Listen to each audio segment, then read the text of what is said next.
লাগছে গো। এই মাটি দিচ্ছো কাকিমা, পরি আজকে কাস্তাটা দিবে তো? হ্যাঁ আমাকে দিয়ে দিস আজ নিয়ে কই? ভালো লাগছে, এই তো ভালো লাগছে। তাড়াতাড়ি আসে। কি কি হলো? থাকতে চাই না আমার কাছে। বাবা আজকে আবার তোমার কি? কাছে যাবে। মায়ের কল। তাই চলো। এই মায়ের দেখ কল কি হয়ে মিষ্টি। আছে, দেখ দেখছিস? নমস্কার বন্ধুরা, পপি কিচেন উইথ ভিলেজ ফুডে আপনাদের সবাইকে আবারও অনেক অনেক স্বাগত জানাই। আমাদের বাগানে শীতকালে যেমন সবজি হয়, শীতকালীন গরমকালেও কিন্তু বেশ ভালোই সবজি হচ্ছে এবছর। এই দেখুন কত বড় একটা লাউ হয়ে আছে। এর আগে এই গাছ থেকে লাউ কেটে আপনাদেরকে লাউয়ের শুক্তো, লাউ চিংড়ি, লাউয়ের ডাল এরকম রান্না করে তো দেখিয়েছি, কিন্তু আজকে এই লাউটা কেটে দারুণ একটা গরমের স্পেশাল রেসিপি আপনাদের সঙ্গে শেয়ার করব। আজকে বানাবো লাউ পোস্ত, আর তার সঙ্গে আমাদের বাগানে প্রচুর কলমি শাক হয়েছে। কলমি শাক ভাজা গরমকালে খেতে খুব ভালো লাগে, কলমি শাক ভাজা করব। আর দারুণ একটা মাছ আপনাদের দাদা নিয়ে এসছে, যে মাছটা কিন্তু আপনাদের এদিকে কিন্তু পাওয়াই যায় না। প্রায় 2 থেকে 3 বছর পর আনা হলো ভেলে মাছ, আর যদিও বা বাজারে পাওয়া যায় তাও আবার অল্প। আজকে ভেলে মাছ রান্না করব, মাটির হাঁড়িতে ভাপা করব। আপনারা পুরো ভিডিওটা দেখতে থাকুন। পরিসোনামা দেখেছেন ঘেমে স্নান হয়ে যাচ্ছে, তবু আমার কাছে থাকবে। তাকে ধরো, আমি লাউটা আগে কাটি, তুমি আর পরি নালে শাক তুলো। ওই দেখো কত কলমি শাক হয়েছে। লাউ কাটবো মাঝে। কাকিমা, তুমি আর পরি কলমি শাক তুলো। আর এই লাউটা এত সুন্দর হয়েছে দেখুন, কত বড় হয়েছে। এই লাউটা কেটে নেব প্রথমে। বাবা কতখানি লাউটা, হেভি লাগবে কিন্তু গরমে তো লাউ খাওয়া খুবই ভালো। আবার পোস্ত দিয়ে রান্না হবে। এই যে লাউ গাছের পাশেই দেখুন কত কলমি শাকের হয়েছে ডগ, একদম নরম নরম। শাক ভাজা হবে। পরে কি শাক তুলেনি? না, কত নরম নরম কলমি শাকের ডগ হয়ে আছে দেখুন, আর কি বড় বড় হয়ে গেছে। খেতে লাগবে। ডাঙার কলমি, দেখ ভালো লাগবে খেতে। কিন্তু আজকে পরের কি হয়েছে, অন্যদিন কত সুন্দর খেলে। কলমি শাক ভাজা খেতে ভারী মজা। খাবি তো? আজকে পোস্ত দিয়ে ভাজা। হ্যাঁ ওকে দিয়ে দাও। দেখো ও ঠেকাতে রাখবে, দেখছো? বাহ। তাই চাইছে গো, আমি বুঝতে পারিনি। এত নরম, পুরো হাত দিয়েই ডগগুলো কাটা হয়ে যাচ্ছে। এই যে কতগুলো কলমি শাক তুললাম। রেখে দাও পরি, রেখে দাও। হ্যাঁ পরিও শিখে গেছে কিভাবে রাখতে হয়। এই না, এই না, এই না। এই কলমি শাক ভাজা দাদু নাম শুনলেই খুশি হয়ে যাবে, দেখবে। বাবা এক ঠেকা হয়ে গেল পরি। নিয়ে যেতে পারবি তো? এই যে একদম এক ঠেকা কলমি শাক তোলা হয়ে গেল।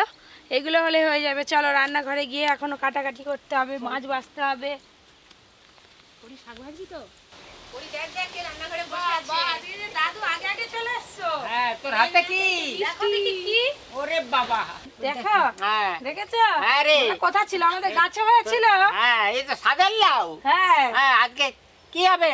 এই সাদের লাউ করেছে আমাকে বৈরাগী। সাদের লাউ করেছে আমাকে বৈরাগী। বেশি গান মাথায় রেখে লাভ নেই নাও দাদু। নাও নাও, কাটাকাটি করতে হবে তো এবার। কাট, রেডি হয়ে যাচ্ছে।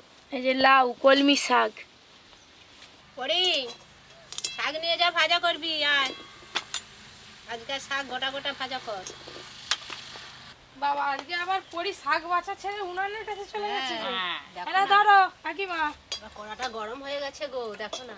এই দেখুন ভেলে মাছ, এইগুলোই ছিল বাজারে, যা ছিল আপনাদের দাদা নিয়ে চলে এসছে।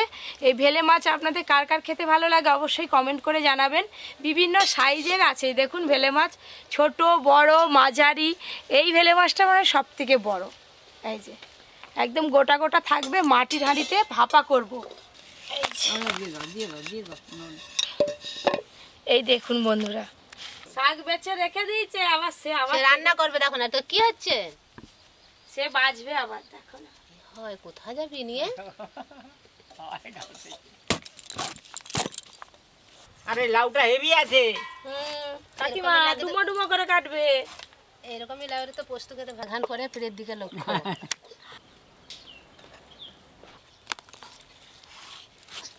এই দেখুন এই ভেলে মাছটা হচ্ছে সব থেকে বড়, দেখেছেন? ওই মাছটা কাট ভালো করে, পরি খাবে, পরির জন্য রেখে দে। বাবা দাদু পরিরও চিন্তা করে। হ্যাঁ, আর গোটা কাটা সব মাছ রাখবি, কাটবি নি মোটেই। হাই থাক পরি, নষ্ট করিস না। পরি শাক কি করছিস? নিয়ে কাটবো। রেখে দাও। পরির খেলা হয়ে গেল। আজকে কাটাকাটি করতে খুব বেশি সময় লাগবে না, হু করে মাছ বাছা হয়ে যাচ্ছে। আজকে ববি কিচেনের এখানে বেলে মাছের হাঁড়ি ভাপা হবে। আপনারা কোনোদিন খেয়েছেন?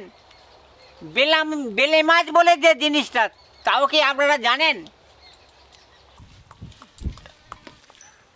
ওরই একবার করে যাচ্ছে আর আসছে, যাচ্ছে আর আসছে।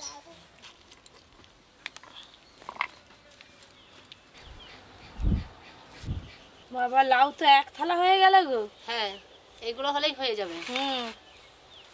এই যে এবার আমি কলমি শাকগুলো কেটে নেবো।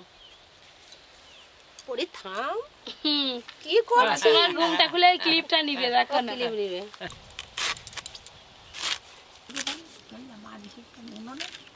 আরে আর তো যে মাছ বাছা হলো। মাছ বাছা হয়ে গেছে, ওদিকে কাকিমারও কাটাকাটি হয়ে গেছে। এই যে মাছ বাছার পর এতগুলো হয়েছে, এবার এইগুলোকে পরিষ্কার করে ধুয়ে নিয়ে আসি। দাদু, হ্যাঁ, কোথাও যাবে নি? পরের সঙ্গে খেলা করো, আমি যাবো আর আসবো। এবার রান্নার অপেক্ষায়। পরি কি করতেছো? পরি তুই রান্না করে ফেল। পরি মাছ ভাজ, মাছ ভাজ। হ্যালো বন্ধুগণ, আমাদের কাটাকাটি পর্ব শেষ, এইবার রান্না হবে, আপনারা দেখতে থাকুন।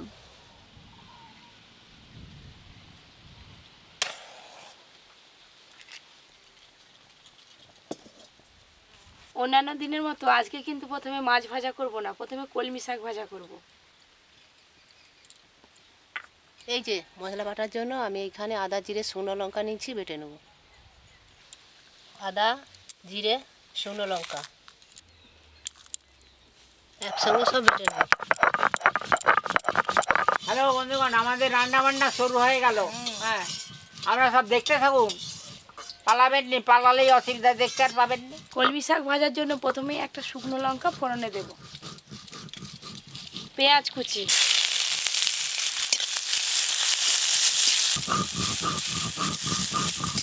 এই যে পেঁয়াজ কুচি একটু ভাজা ভাজা হয়ে গেছে, এবার শাক দিয়ে দেব, কেটে ধুয়ে রাখা কলমি শাক। এক্ষুনি শাকগুলো কত কমে যাবে দেখি। লবণ,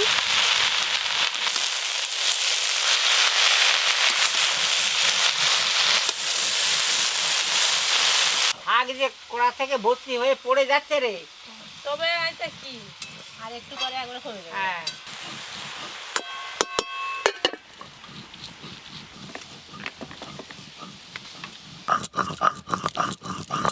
কলমি শাক তো খুবই নরম শাক, এক্ষুনি ভাজা হয়ে যাবে। শাক থেকে যে জল বেরিয়েছিল সেই জলেই শাক ভালো করে সেদ্ধ হয়ে গেছে, আর চাপা দেবো না, একটু ভালো করে ভেজে নেবো এবার।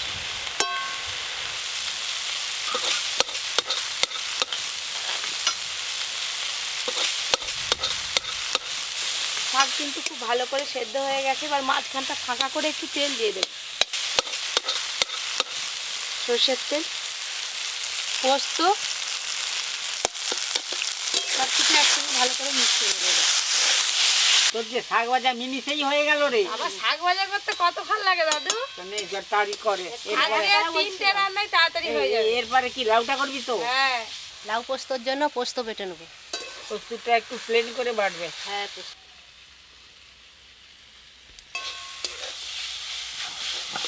পোস্তটা একবার মিহি করে বেটে নেবো।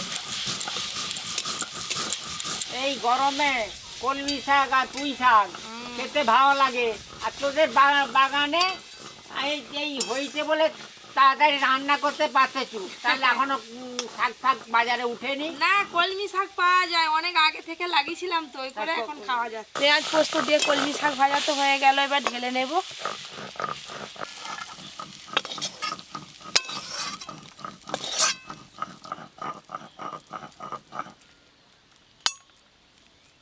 কলমি শাক ভাজা হয়ে গেল, এবার লাউ পোস্ত রান্নাটা করব। সর্ষের তেল দেব, ফোড়নে কালো জিরে দেব। লাউ পোস্তর জন্য ফোড়ন করে নিয়েছি, এবার কেটে ধুয়ে রাখা লাউগুলো দিয়ে দেব। আমি তো এরকম ডুমো ডুমো করে কেটে নিয়েছি, আপনারা চাইলে পেঁয়াজের মতো ঘুষো ঘুষো করে কুচি করেও নিতে পারেন। লবণ, এই যে কাঁচা লঙ্কা নিয়েছি ভেঙে ভেঙে দিয়ে দেবো ওপর দিয়ে।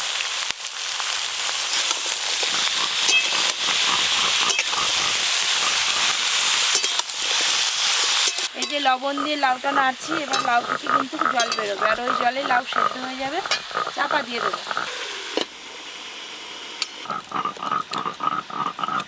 এদিকে এদিকে লাউগুলো সেদ্ধ হতে হতে বেলে মাছের হাঁড়ি ভাপার জন্য মাছের মশলা মাখিয়ে নেব।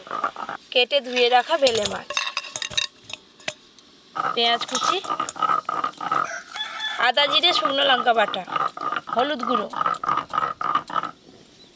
লবণ, সর্ষের তেল। এবার এই সব কিছু মাছের সঙ্গে ভালো করে মাখিয়ে নেব।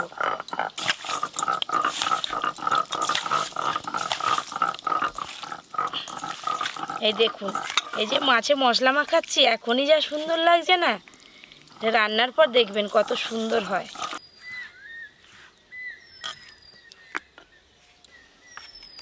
তুমি রান্না করো, আমি একটু পরির কাছ থেকে আসি, উঠছে নাকি দেখে আসি। ভেলে মাছের হাঁড়ি ভাপার জন্য একটা মাটির হাঁড়ি নিয়েছি। এই দেখুন, এই মাটির হাঁড়িতে যে কোনো রান্না করলেই কিন্তু সেই রান্নার স্বাদ দ্বিগুণ বেড়ে যায়, আর মাটির হাঁড়ির সেই গন্ধটাও রান্নাতে পাওয়া যায়। আর একটা কলা পাতা লাগবে, এই যে কলা পাতা নিয়েছি। মাটির হাঁড়িতে অল্প একটু তেল দেব। এই হাঁড়িতে সর্ষের তেলটা ভালো করে লাগিয়ে নেব। কলা পাতার ওপরেও একটু সর্ষের তেল ভালো করে লাগিয়ে নেব। এবার এই যে মশলা মাখানো মাছ আছে, মাছগুলো কলা পাতার ওপরে দিয়ে দেব। মাটির হাঁড়িটায় পুরো মাছগুলো একটা একটা করে চাড়িয়ে নেব।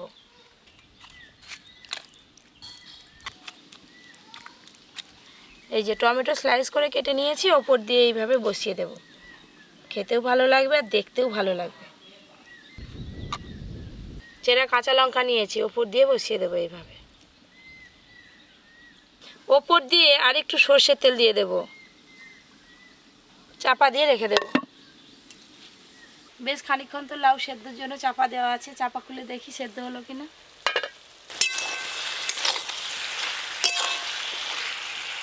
লাউ কিন্তু খুব ভালো করে সেদ্ধ হয়ে গেছে। এই দেখুন, এই যে এখানে পোস্ত বাটা নিয়েছি আর নিয়েছি গরুর দুধ, একসঙ্গে ভালো করে মিশিয়ে নেব। গরুর দুধ, পোস্ত বাটা খুব ভালো করে একসঙ্গে মিশিয়ে নেব। লাউ পোস্তর আরও ভালো স্বাদ আনার জন্য আমি গরুর দুধ দিয়েছি। আপনারা চাইলে গুঁড়ো দুধ গুলিয়েও দিতে পারেন, আবার যদি দুধ না থাকে দুধ ছাড়াও করতে পারেন। দুধ দিলে খেতে ভালো লাগে আর কি।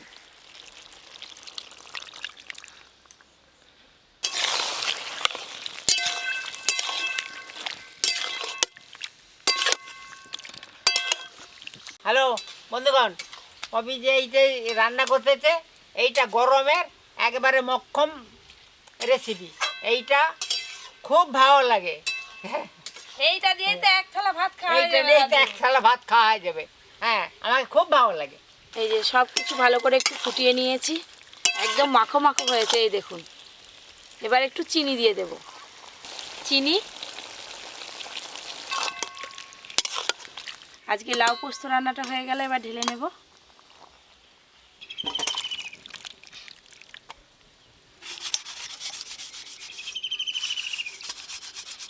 এদিকে দুটো রান্না তো হয়ে গেল, এবার ভেলে মাছের হাঁড়ি ভাপা রান্নাটা করে নেব।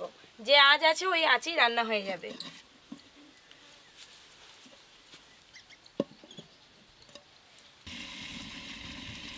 কি সুন্দর ভেতরে গুটগুট করে ফুটছে, আওয়াজ হচ্ছে। অল্প আঁচে বেশ খানিকক্ষণ রেখে দিয়েছিলাম, এবার চাপা খুলে নামিয়ে নেব। এই দেখুন, টমেটোগুলো খুব সুন্দর নরম হয়ে গেছে, আর মাছও কিন্তু সুন্দর সেদ্ধ হয়েছে, দেখেই বোঝা যাচ্ছে। এবার নামিয়ে নেব।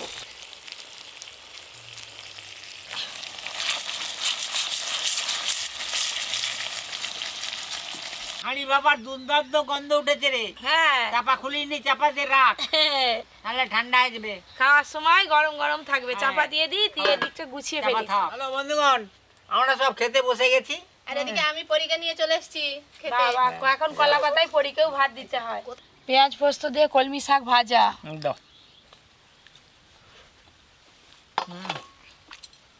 লাউ পোস্ত। কাকিমা তুলে তুলে নিয়ে নাও, এদিকে মাছটা আমি দেওয়া শুরু করে দিই। দাদু খাওয়া শুরু করে ফেলেছে।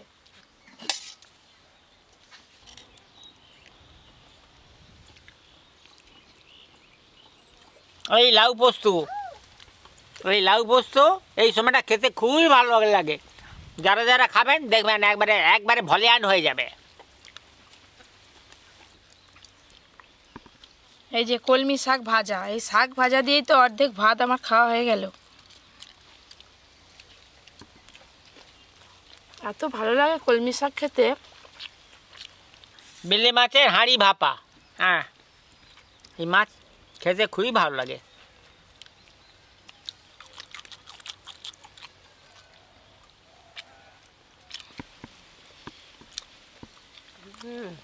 শাক ভাজা আর লাউ পোস্ত দিয়েই ভাত খাওয়া হয়ে গেল। তারপরে লাউ এই তো এই আরেকবার ভাত নে। আর গোটা মাছ খেয়ে নিয়েছি এক খামলে। খুব সুন্দর সেদ্ধ হয়েছে হ্যাঁ। মাছগুলো। এরকম আরও অনেক নতুন নতুন রান্নার ভিডিও পেতে Popy kitchen with village food চ্যানেলটি সাবস্ক্রাইব করে পাশের ঘন্টিটা ক্লিক করবেন। আপনারা সবাই খুব ভালো থাকবেন, সুস্থ থাকবেন, সাবধানে থাকবেন। আর এই গরমে কে কী রেসিপি দেখতে চান অবশ্যই কমেন্ট করবেন, রান্না করে দেখাবো। নাও।